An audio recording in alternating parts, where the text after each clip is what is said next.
Hi everyone, it's Ian, Macbeth and Tristan Lee from the Landlord Page, Avocado Properties podcast that we're about to kick off, share some good value. This week we've got one of our own, Mike Robson, coming on the podcast.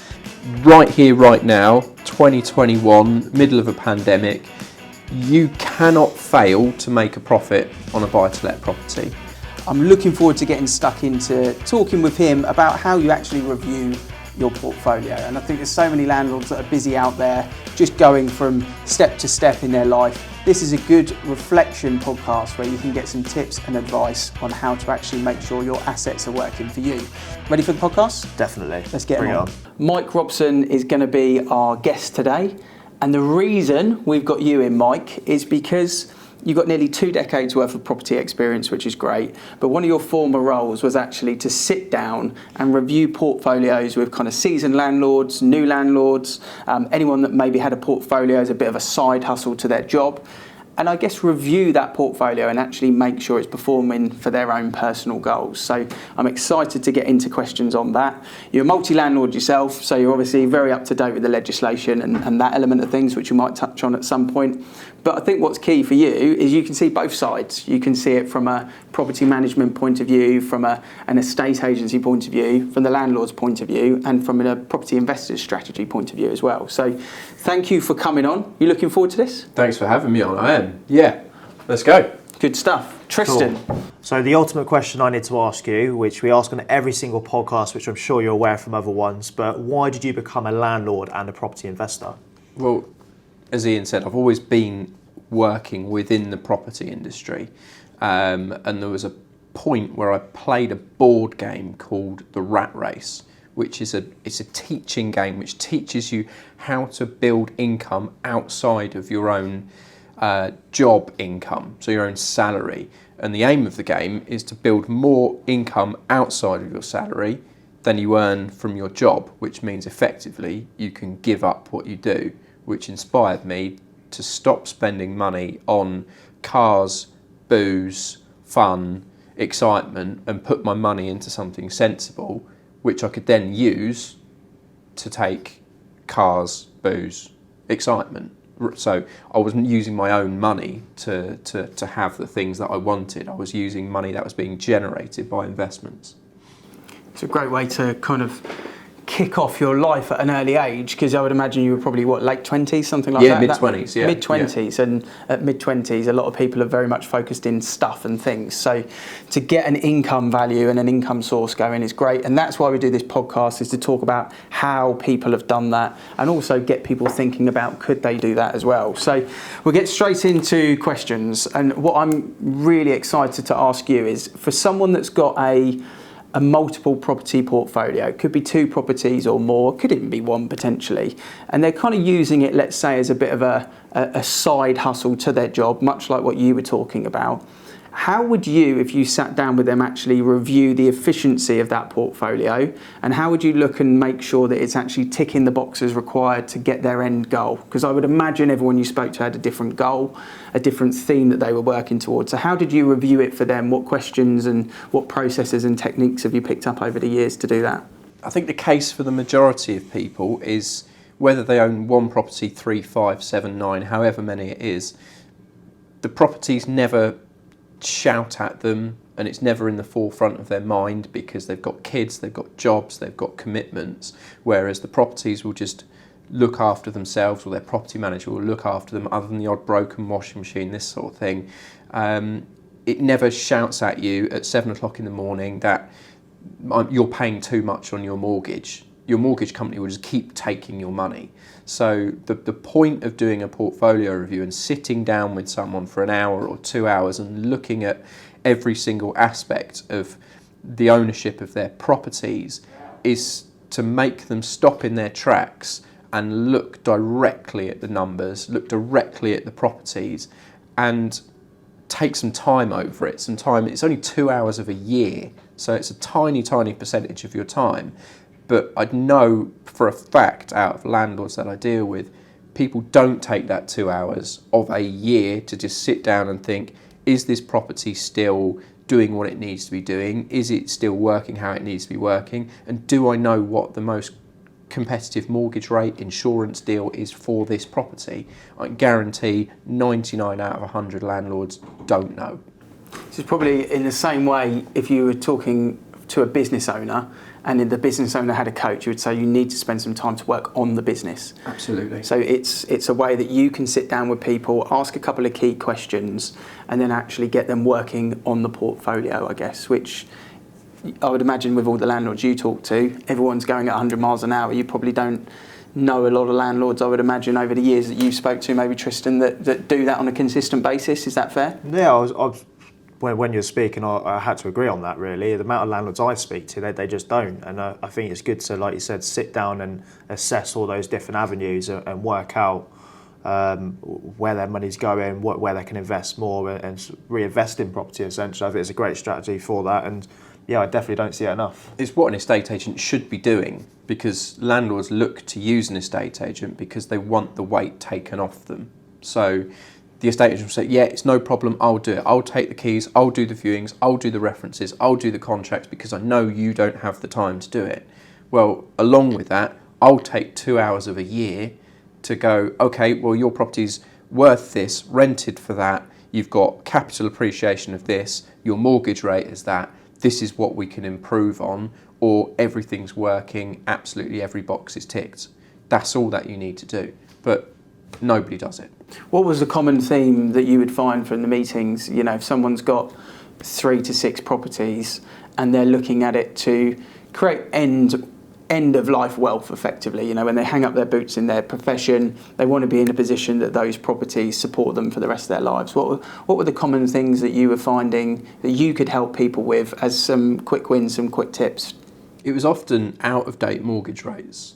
People had let mortgages expire and they were paying standard variable rates. And because they'd owned the property for 10, 15, 20 years, paying 3%, 3.5% on a mortgage rate seemed like a good deal to them, because when they bought it, they were paying 6%. When right now you can be paying 1%, 1.5% on a buy-to-let rate. Another was they were unaware of the value of the property. So the loan-to-value rates were wrong on their mortgages. And a third, I mentioned it on the last question, was insurances. They didn't realise you could get insurance for your entire portfolio rather than for each individual property. And we all know with car insurance, your car insurance company will increase the cost of your car insurance every single year unless you go and get quotes and look for competition. Yeah. So those were 3 absolutely typical things, and you could save people thousands of pounds over the course of a year by transferring mortgage rates or remortgaging both properties to balance out the level of equity that people had. And I guess as well, the cost of living changes. You know, if we said every 10 years the cost of livings are significantly different, a lot of people set up this strategy maybe 15, 20, 25, even 30 years prior to looking at that retirement age. If we're talking 2 or 3 decades down the line, the cost of living changes. So to have those regular reviews are quite important, because the end goal of income that someone might want today might be very different in 30 years, I would imagine. So on that basis, it sort of leads nicely to the next question. In your view, and I don't know whether it's dictated by the individual, the property investor, the landlord, but in your view, is it better to look at long-term growth when someone purchases an investment property for a buy-to-let, or is it better at the moment to look at the profit margins on a month-by-month or an annual basis? What would you get people thinking about if you were advising someone on their next purchase? Yeah, I think it is a personal decision whether you're looking purely for month-to-month profit to build yourself an income, or whether you're looking at a long-term growth strategy. Right here, right now, 2021, middle of a pandemic, you cannot fail to make a profit on a buy-to-let property. The return on cash on an investment, if you're putting a 25% deposit down, should be anything 10% return on your cash upwards. Let's forget about yields. Yields are a kind of old hat, in my opinion. It's return on the cash that you're putting in. So you will always make a profit on a buy-to-let, otherwise a lender won't lend. That's what they're looking at. They're looking at, is this a viable business loan to us? So if it's not profitable, then a lender's not going to lend, and you can't start anyway. But mortgage rates are so low at the moment, you cannot fail but make a profit. It just comes down to how much profit do you want to make. My personal feeling on it is profit is nice, and as I said, the profit I have on buy-to-lets, it gets reinvested in the properties and it pays for things that I have. So I don't have a cost to having cars or this or that or the other, because it's covered by the profit I have from my buy-to-lets after I've reinvested in them. My buy-to-lets are there in essence for a pension plan, so they have to increase in value. So when I look to pay them off at retirement age, one sells and it pays for all the other buy-to-lets in the background. Mortgage is clear, and then my pension's built without me having contributed month to month to month to month to month like you do in a private pension plan. And it's you're in full control of it at that point as well. You can make the decision based on the equity growth. So in reality, the answer is both, but probably slightly dictated by the speed in which someone wants to build a portfolio, I guess. Yeah, absolutely. There's obviously my buy-to-let properties are pure residential homes for people. You can go to a higher risk strategy. You can look at student lets. You can look at HMOs. Student lets and HMOs are for people who've got the time to do it, and for people who are really looking to drive profit rather than capital appreciation 9 times out of 10. And would you say the run-of-the-mill landlord you deal with, Tristan, is someone who is in that same bracket? They're looking at property, they've got that extra cash in their savings. At the moment, definitely, it's not making any money. They're thinking, let's put it into property, and it becomes a bit of a pension plan, or it becomes a bit of an exit strategy to an early retirement. Would you say that's the most common landlord you deal with, or something else? Yeah, I'd say it's very common, to be honest with you. A lot of landlords looking to invest and have an agent basically deal with it for them, like we sort of covered on at the start. But yeah, typically it's a pension pot for them. I often call it, you've got property management, and property management is managing the maintenance effectively and the tenants' happiness and void periods. But then you've got asset management, and I think that's probably what we're talking about at the moment, where a lot of the general high street agents won't look at it from a asset management perspective. Some of the investment communities out there, or the investment strategies or trainers, might do that as a bit more of a review. But I think, you know, landlords can probably do it on their own if they just step back and spend a bit of time. So no, it's interesting. And from your point of view, would you always invest in an area you know, or would you go maybe high risk? You were talking HMOs and student lets. Would you risk outside of the area? And what would you do if you did do that? It's easy to invest within 3 miles of where you live, and the vast majority of people who own buy-to-let property will own a flat or a smaller house within that kind of radius. Me personally, I would invest outside of that space, but in order to do that, I would have to invest the additional time and research, because if you talk to an estate agent and they're selling you a house in Birmingham, it's the best house you've ever seen. It's going to be the best return you've ever seen. It's going to have the best capital growth of any road in Birmingham, because they've got the agenda to sell the property. So if you're going to go outside of your own area, you also have to give the same amount of time to research to know what you're going to get. Whereas I'm from Woking and Bracknell, Reading traditionally. I know every house and every road of the whole town. Someone says to me, do you want to buy a flat in that building? I'll say yes or no without a shadow of a doubt within seconds. Whereas if someone says that in Birmingham, you'll get a shrug from me. And right here, right now, I still have a job, I run a business. I don't have the time to go and spend all of that time researching sold prices, researching capital growth, researching investment into the area, researching the demographic of people who live there, the companies that employ the people who are likely to move in, the people that are likely to move out. So yes, I would look out of the area on a long-term basis, and I would encourage people to look at different areas, but only if you've got the time to do the research yourself. I would never trust other people's research, because everyone's got an agenda. Yeah, everyone's going to sell to you in one way or another. And what would be the key things that you would say, Tristan, that you would ask a landlord to research if they were going a little bit outside of the known to them? What types of things do you think is the best thing to them to look at? Are they looking at areas? Are they looking at schools? Are they looking at tenant demand, train stations, nature, type of property? What would be the sort of top 3 that you would advise them on? Yeah, I think every area is going to have its own selling point on that basis. I mean, typically, we cover Berkshire, and a lot of them's a lot of good schools, a lot of family orientated areas. So schools is obviously a main thing for a lot of people with renting. So schools is definitely one. A lot of people want outdoor space, so typical 2 or 3 bedroom houses a lot of people are looking for, especially with what's happened with lockdown. We've found there's been a massive uplift in demand for that. And transport links, because although people are working from home, a lot of people will still have to potentially commute when things do go back to normality with going back to the office, although a lot of people are working, but they still have to attend meetings every now and then where they need to commute into London or whatnot. So I'd probably say schools, outdoor space and transport links. You do have the other benefits of, like you said, universities, so when you've got your HMOs and stuff like that, but we're seeing more family searching as opposed to student lets locally. Okay, and that will help with the void periods reducing as well. In terms of the equity growth, touching back on that, Mike, from your point of view, advice that you would give to landlords at the moment, because it is a market that a landlord could be greedy potentially with the amount of options they've got from a tenant perspective. But what advice would you give to a landlord, not maybe looking to invest today, but that's got 1 or 2 properties, it's coming up for renewal, maybe the tenants decided to buy a property themselves. What advice would you give to them in that situation? Because it's quite a key moment, I think, at the moment for landlords. Yeah, I think if you're looking at a landlord who's got a 10, 20, 30-year plan to hold a limited amount of properties, yeah, rental prices right here, right now are much higher than they were 2 years ago. Do you want to cash in on that? Well, everyone's going to say yes. I want more than I used to have. That's fine.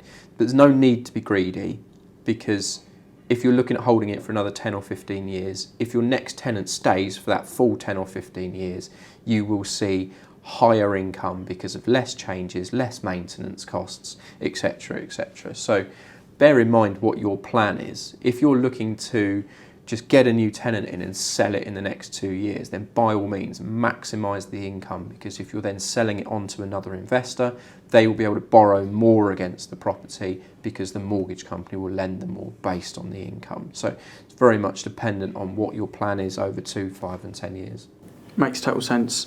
And for someone that's looking to, let's say they don't own a property at all at the moment, they might own a residential, but they've got a pot of cash and they're thinking, right, now's the time for me to invest in property. Interest rates are dirt cheap. The market's obviously booming at the moment. Tenant demand is as high as it's probably ever been since all of us have been in the industry, which is great. So it seems like a secure way to make money. And like you say, the security is the bank is not going to lend on it if it's a poor asset. So you kind of can't go wrong if you get to the mortgage offer point of view. You'd like to think, touch wood. For that individual that's now thinking, right, I'm ready to look at buying my first property today and then maybe over the next 6 years get to a point where I've got 2 or 3 in the portfolio, what would be the first place you would ask them to start? Not necessarily with the property, but you mentioned research. What would be the first place you'd ask them to start if you were kind of reviewing this future portfolio rather than an existing one? Yeah, I'd ask them to write down in a few sentences what they're trying to do, what they're trying to get out of it. And that will just flow down, well, what type of tenant do you need to attract? And if you want to attract that type of tenant, what type of property do you need to buy to attract that type of tenant? So what is it that you're actually looking for? If you've got your pot of £60,000 to £100,000 sat in savings with 0.001, which I think is the current savings rate, then effectively you are losing money on that because of the rate of inflation at the moment. So you have to act. Otherwise that £60,000 to £100,000 is effectively being devalued every single day. That's the harsh truth of it. Will property go up in value over the next year, 2 years, 3 years? Honestly, we don't know. There's no reasons inside the industry to say that property values are going to are going to slow down even at the moment. So it will take a shock from outside the industry to change that. What would I tell people to do? Do some research, as we said. Where in your local area is public money being ploughed into? So anywhere public money is being thrown in by the million will reflect in house price growth. It is a guarantee. Makes sense. So where is the council investing could potentially dictate where you should be investing. They're building a brand new secondary school on your doorstep. that will bring house prices up. They're building a brand new shopping centre in the town next door. That will bring house prices up. It will outperform other towns, guaranteed. Makes a lot of sense. We've witnessed that in a lot of places though, haven't we? If you look at Crossrail along that, prices shot up across those roads. Bracknell Town Centre with the shopping centre. Look at Reading, how Reading developed 20 years ago from a small town into a regional centre when the Oracle was built. Huge companies followed.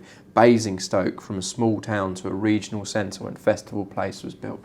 Bracknell when the Lexicon was built. House prices raised almost 20% in 1 year when the steel structure started being built at the Lexicon. The proof's in it. I think it goes back to that profit versus equity growth.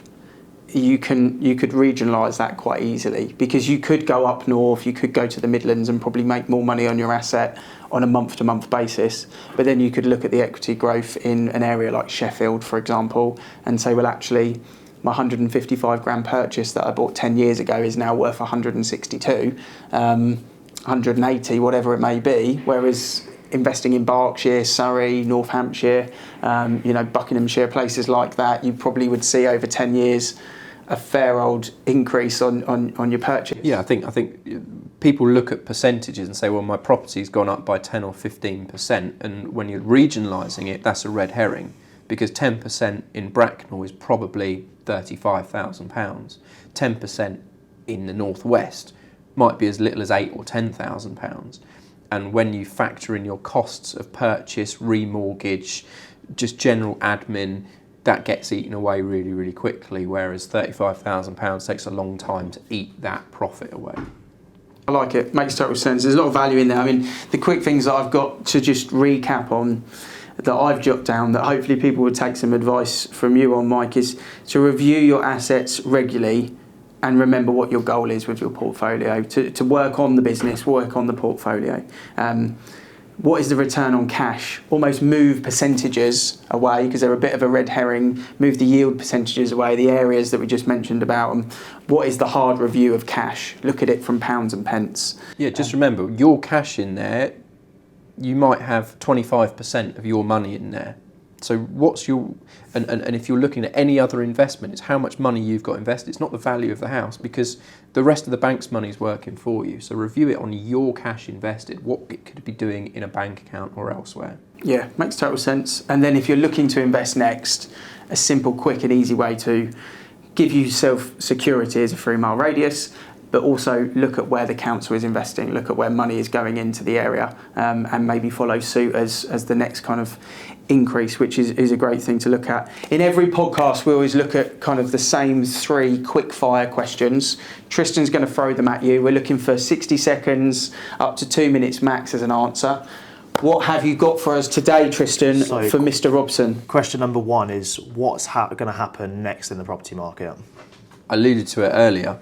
The answer is there are no signs within the housing market right now that will change its course other than upward prices being forced because of demand and supply. Something from outside will have to come and knock it to stop the constant march of price increases.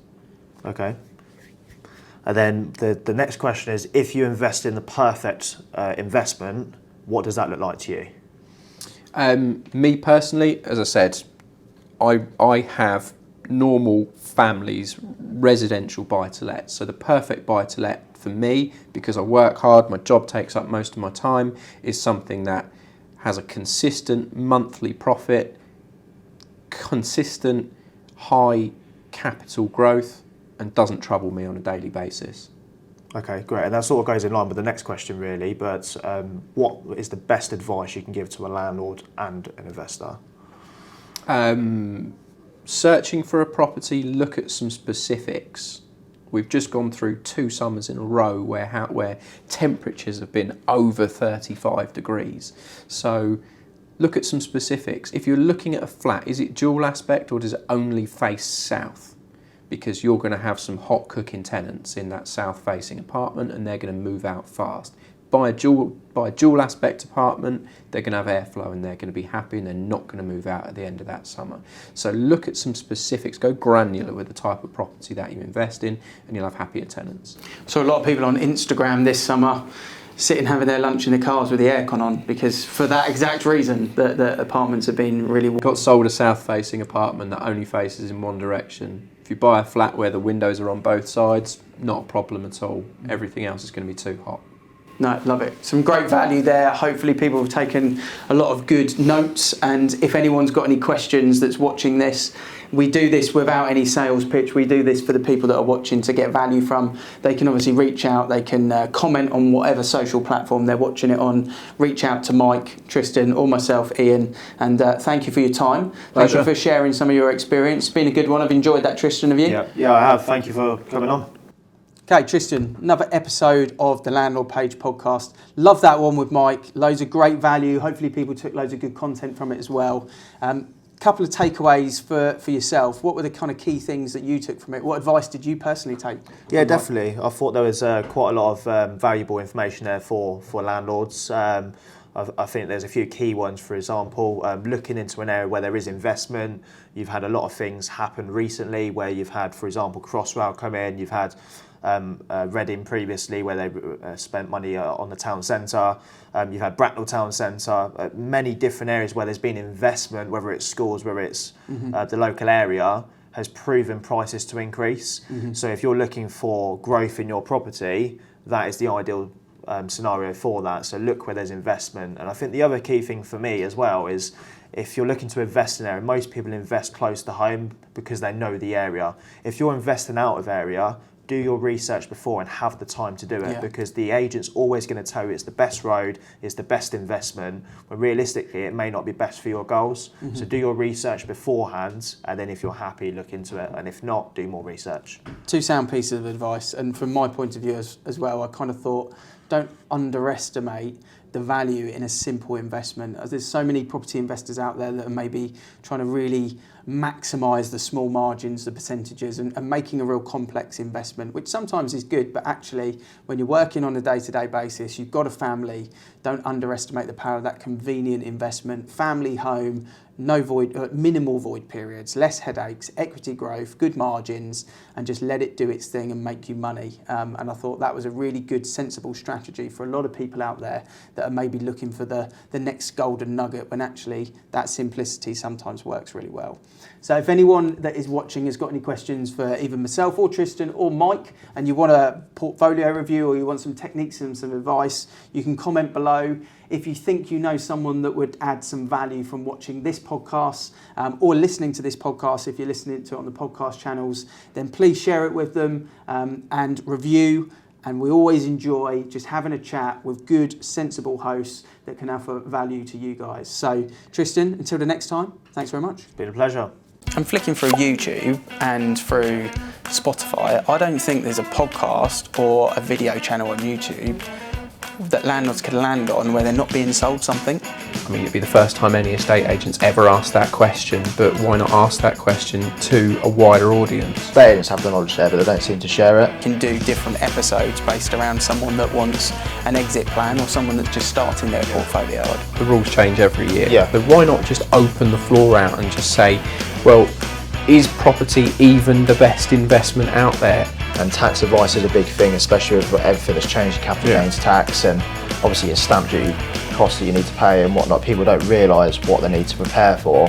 We build a podcast and we build a YouTube channel, somewhere that landlords